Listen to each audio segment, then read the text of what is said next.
जय श्रीमन्नारायण। राधे राधे। आप सभी भक्तों को माघ मास की हार्दिक शुभकामनाएं। माघ मास के इस पावन पर्व पर भगवान श्री कृष्ण आप सभी को अपना आशीर्वाद प्रदान करें। आप सभी के घर में खुशहाली आए और आप सभी के जीवन में मंगल ही मंगल हो। इन्हीं शुभ मंगल कामनाओं के साथ आज का वीडियो शुरू करते हैं।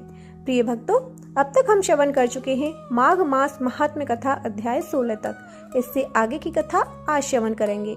उससे पहले हम श्रवण करेंगे एक भोले भाले भक्त धन्ना जी की कथा। प्रिय भक्तों, भक्त धन्ना जी का जन्म मुंबई के पास धुआन गांव में एक जाट घराने में हुआ। इनके माता पिता कृषि और पशुपालन करके अपना जीवन यापन करती थी। वह बहुत निर्धन थे। जैसे ही धन्ना बड़ा हुआ उसे भी पशु चराने के काम में लगा दिया।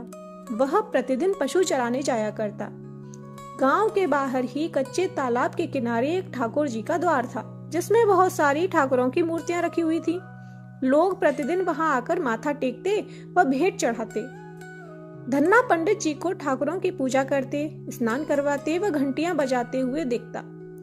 अल्प बुद्धि का होने के कारण वह समझ न पाता। एक दिन उसके मन में आया कि देखते हैं कि क्या है। उसने एक दिन पंडित जी से पूछ ही लिया कि आप मूर्तियों के आगे बैठकर क्या करते हो। पंडित जी ने कहा कि ठाकुर जी की सेवा करते हैं, इससे सारी मनोकामनाएं पूर्ण होती हैं। धन्ना ने कहा, यह ठाकुर मुझे भी दे दो। पंडित जी ने उससे मना कर दिया। कुछ दिन बाद जब धन्ने को लगन लगी, उस समय उसके माता पिता बूढ़े हो चुके थे और अकेला वह नवयुवक था। उसे ख्याल आया कि ठाकुर जी को पूजा से खुश करके यदि सब कुछ हासिल किया जा सकता है तो अवश्य ही यह करना होगा, जिससे कि घर की गरीबी चली जाए तथा सुख आए। ऐसा सोचकर ही वह पंडित जी के पास गया।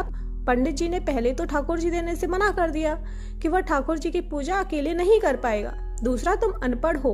तीसरा, ठाकुर जी मंदिर के बिना कहीं नहीं रहते और नहीं प्रसन्न होते, इसलिए तुम जिद मत करो और खेतों को संभालो। ब्राह्मण का धर्म है पूजा पाठ करना और जाट का कार्य है अनाज पैदा करना। परंतु धन्ना टस से मस न हुआ। अपनी पिटाई के डर से पंडित जी ने जो शालिग्राम मंदिर में फालतू पड़ा था उठाकर धन्ने को कपड़े में लपेट कर दे दिया और पूजा पाठ की विधि भी बता दी। पूरी रात धन्ना को नींद नहीं आई। वह पूरी रात सोचता रहा कि ठाकुर जी को कैसे प्रसन्न करेगा और उनसे क्या मांगेगा। सुबह उठकर अपने नहाने के बाद ठाकुर जी को स्नान कराया। भक्ति भाव से बैठकर लस्सी रिड़की व रोटी पकाई। उसने प्रार्थना की कि हे प्रभु, भोग लगाओ। मुझ गरीब के पास लस्सी, रोटी और मक्खन ही है और कुछ नहीं। जब और चीजें दोगे तब आपके आगे रख दूंगा।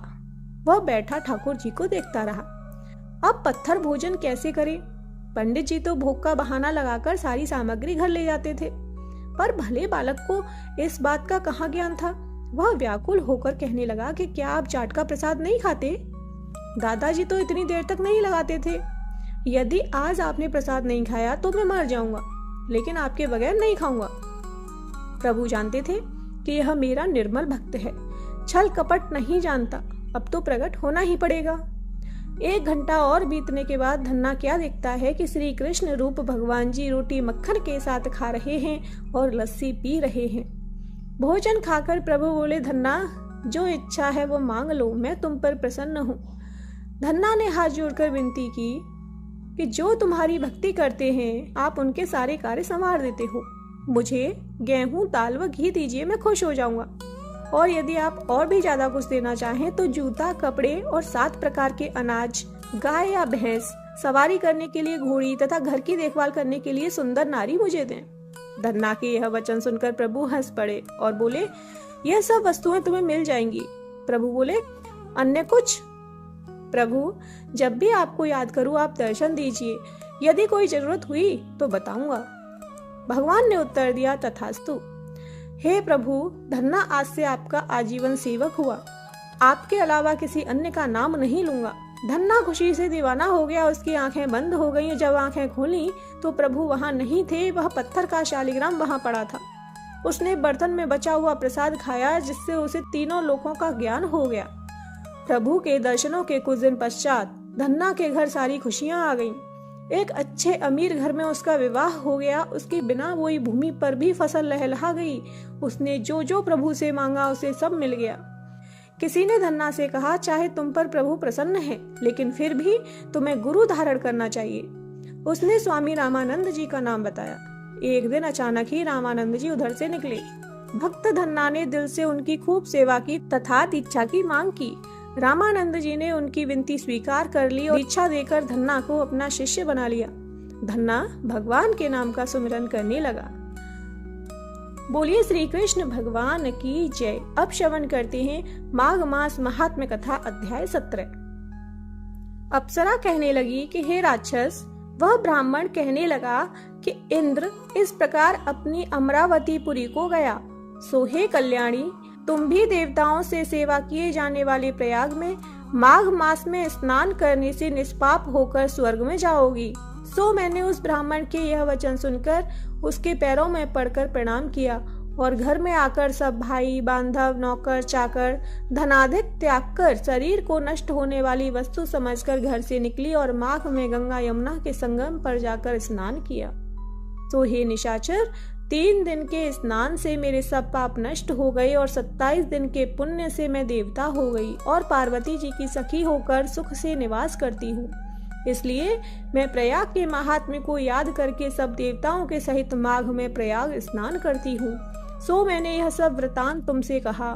तुम भी इस योनि में पड़ने और कुरूप होने का सब कारण कहो। तुम्हारी दाढ़ी और मूछें बहुत बड़ी बड़ी हो गई हैं और पार्वती की गुफा में वास करती हूँ। निशाचर कहने लगा कि हे भद्रे, सज्जनों से गुप्त बात कहने में कोई हानि नहीं होती। मुझको अब कोई संशय नहीं रहा कि मेरा उद्धार तुमसे ही होगा। सो मैं अपना सब वृतांत तुमसे कहता हूँ। मैं काशी में वेदों का ज्ञाता था और बड़े उच्च कुल के ब्राह्मण के घर में जन्म लिया था। मैंने राजा, पापी, शूद्र और वैश्यों से अनेक प्रकार के दान लिए। मैंने दान लेने में चांडाल को भी नहीं छोड़ा। उस जन्म में मैंने कोई भी धर्म नहीं किया। वहीं पर ही मृत्यु को प्राप्त हो गया।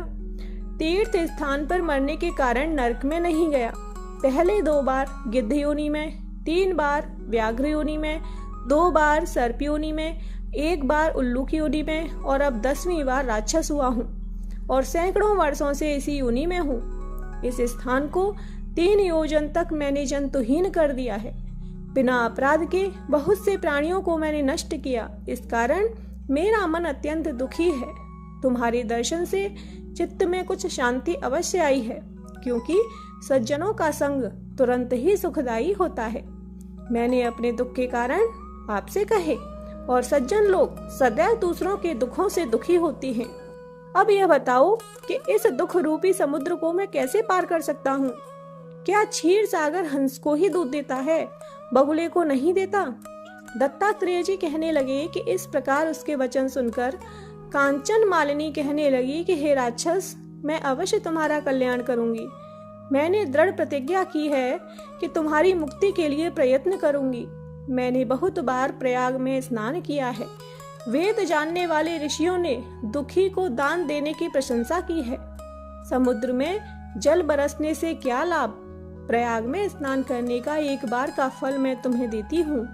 उसी से तुमको स्वर्ग की प्राप्ति होगी। उसके फल का अनुभव मैं कर चुकी हूँ। तब उस अप्सरा ने अपने गीले वस्त्र का जल निचोड़कर जल को हाथ में लेकर माघ स्नान के फल को उस राक्षस को अर्पण किया।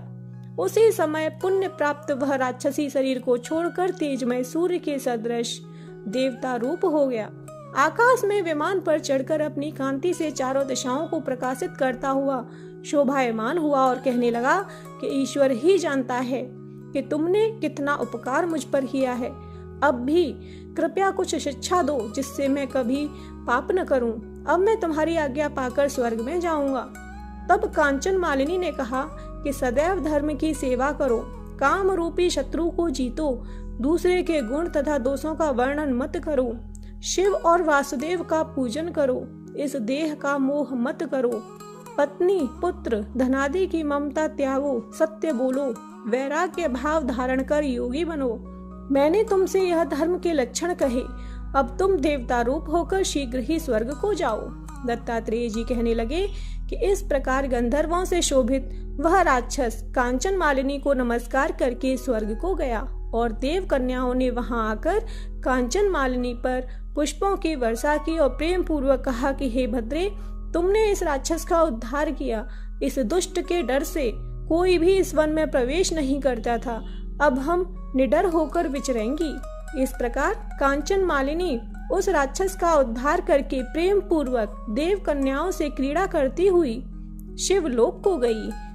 प्रिय भक्तों, आज का अध्याय यहीं समाप्त होता है। इससे आगे की कथा यानी कि 18वां अध्याय कल श्रवण करेंगे। बोलिए श्री कृष्ण भगवान की जय। माघ के स्नान की जय।